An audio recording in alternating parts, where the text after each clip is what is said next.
When most people think of home defence, the first thought goes straight to weapons.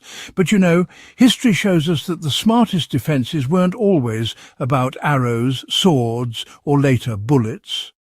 Real security came from preparation, traps and clever systems that gave ordinary people the upper hand long before trouble reached their doorstep.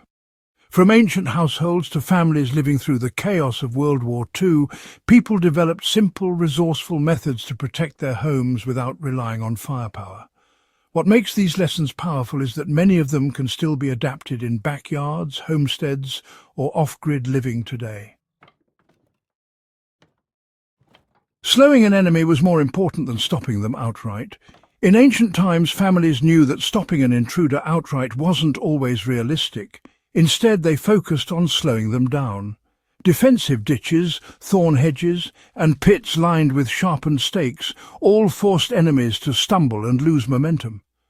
Even caltrops, small spikes scattered across paths, turned the simplest approach into a painful, slow crawl. That same principle can be applied today in practical ways. A property owner might not dig a medieval pit, but dense hedges, prickly shrubs, or gravel driveways that crunch underfoot all serve the same purpose. The idea is to buy time and create difficulty. Slowing down an intruder gives a defender time to respond, just as it did centuries ago. Noise traps gave warning before danger arrived. Ancient households tied shells, bones, or stones to string across entrances.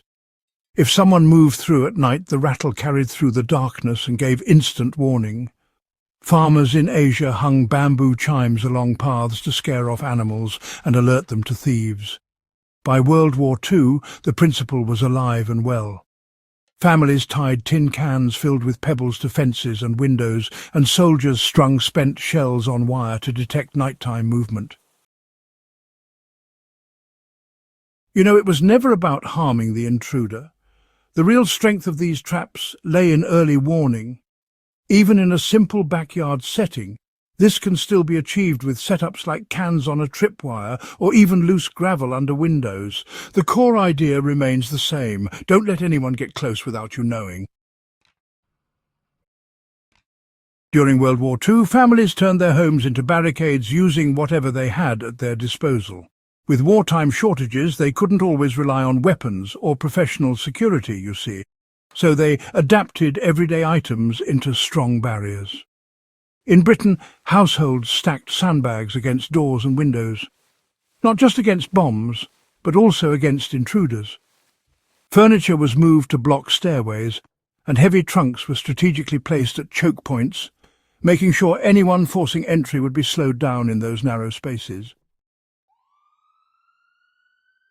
The same kind of thinking applies to a homestead or backyard today. Reinforcing weak points with heavy objects or adding layers of resistance in hallways can buy you crucial time. It's not about creating an impenetrable fortress, mind you. It's about making sure anyone trying to force entry faces obstacles at every step, just like families did under siege conditions. Camouflage and deception made homes less of a target, One of the most underrated defences was, disguise. Ancient farmers disguised food stores under brush or built false fences to confuse raiders. Centuries later, during the Second World War, households did the same during blackouts.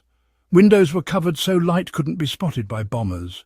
Some families even bricked up old entrances or painted over windows to make their homes look abandoned. Looters passed by houses that seemed empty. This principle works today as well.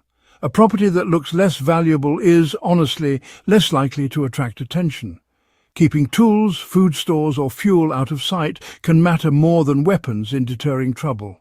Camouflage isn't about fighting harder, it's about convincing others not to bother in the first place.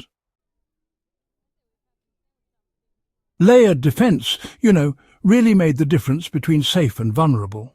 Neither ancient villagers nor families during the Second World War relied on just one method alone. They combined traps, alarms, barricades, and a bit of deception into multiple layers. A hedge would slow intruders, noise would give warning, Barricades delayed entry, and the household stayed ready for anything. In the war, communities took this further by organising fire watches and neighbourhood patrols, making sure no family was left isolated. The strength, honestly, was in depth and in cooperation. This layered approach, even today, is still the most reliable way to think about backyard security. One line of defence just won't be enough, but several combined, slowing, alerting, blocking and deceiving, these build a resilient system. History shows us that when each layer works together, even ordinary people can protect what matters most without having to rely on bullets alone. From ancient farms to homes in the Second World War, the strongest defences were never really about firepower. They were about ingenuity, resourcefulness and being prepared. Thorn hedges, rattling cans, blackout curtains, barricaded doors, all low-tech, effective, and built from whatever folks had on hand. These tactics didn't just survive centuries of use, they're still practical lessons for anyone who values self-reliance today. If you'd like more history-driven strategies that you can actually use in your own backyard, make sure to subscribe to Backyard Wisdom and, share this video with others who take security and resilience seriously. Because beyond bullets, the real strength of defense has always been human creativity. And that, I reckon, is a lesson worth keeping alive.